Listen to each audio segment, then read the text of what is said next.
Charlie and I were on a plane recently that was hijacked. With what? It was hijacked. I'm telling about our experience on that hijacked plane when the hijackers picked us out as the two dirty capitalists that they really had to execute. They were a little abashed about it. They didn't really have anything against us. So they said that each of us would be given one request before they shot us. They turned to Charlie and they said, "What would you like as your request?" Charlie said, "I would like to give once more my speech on the virtues of Costco with illustrations." And the hijacker said, "Well, that sounds pretty reasonable to me." And he turned to me and said, "And what would you like, Mr. Buffett?" And I said, "Shoot me first."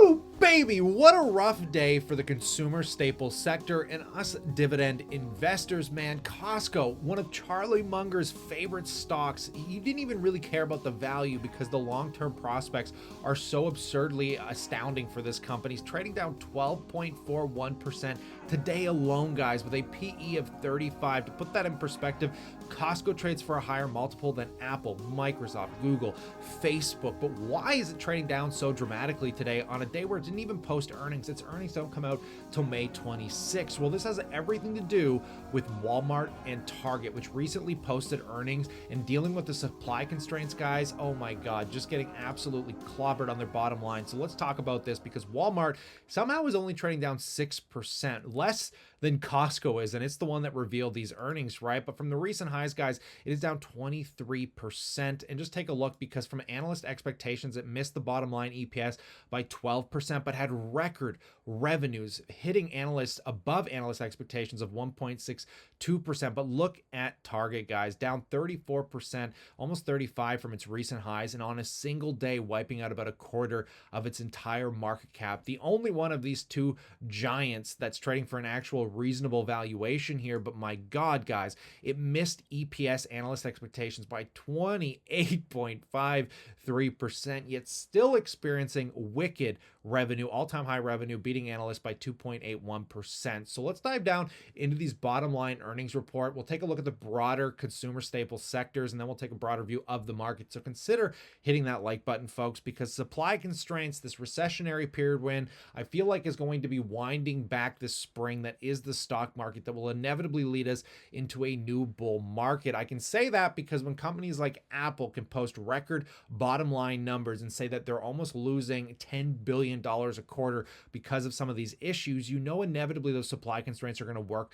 themselves out. And these stocks have been overvalued for a long time. So as they consolidate, I think these are going to become incredible buying opportunities. Now, I don't own Walmart, Costco, Target, any of these companies, but I do respect them for the business models they are. I mean, look at Walmart's net revenue here was record revenue of $141 billion. Again, nothing crazy for growth, only up 2.4%. And again, for this lack of revenue growth, you kind of wonder why people would pay such high multiples for these kind of companies. And it's primarily because of the staples and the fact that they don't go anywhere. They're never going to leave, guys. I think they're more foundational than some of the tech companies like Facebook, and that's why people are willing to pay such high multiples for these kind of companies. But when we take a look at those cost of expenses here, guys, they've all gone up pretty dramatically, but again, not to the extent that I think is like life ruining for a company like Walmart. Now look at a company like Target here, guys. Record revenue $25 billion, up 4%, but cost of sales went up 10.4%. I would love to listen to the earnings call and see exactly what segments are beating up specific parts of their product lineup, right? These companies have so many product lineups. I'm curious to exactly what ones are getting hindered the most. So let's talk about the broader sector. But before we do, guys, if you want to support the channel, I've recently been working with a millionaire CEO of Wealth Research Group. He's becoming a good friend of mine, and he put together this blog of 8 stocks that I think are great buying opportunities here. We talked about a couple of them yesterday,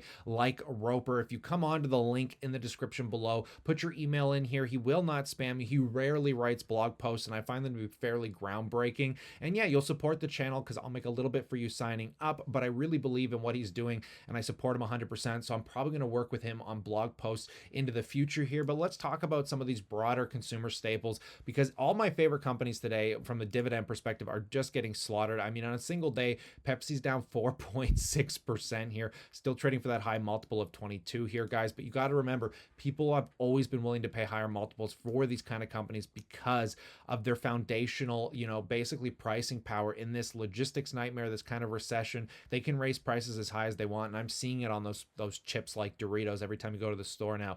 God, they're expensive. They're almost charging like $5 a bag in Canadian dollars. But look at Procter & Gamble here, guys, down 3.67%. McDonald's down 3%. Scott's Miracle-Gro has just been getting slaughtered this year. Another day it's down 4.6%. I don't know how much farther Starbucks can go down, but hopefully it's starting to find a bottom, because if this thing starts getting closer to a 3% yield, I don't know, I might have to buy it. Clorox, another one here, guys. These bear market rallies that we keep experiencing, I keep seemingly want to sell off, right? Like for the last few days, it seemed great. We were getting a lot of green, but on a single day when the Vanguard S&P 500 index VOO is down 3%, you know it's a bad day here. I mean, Bitcoin's down almost 4%, pulling back into the 20s.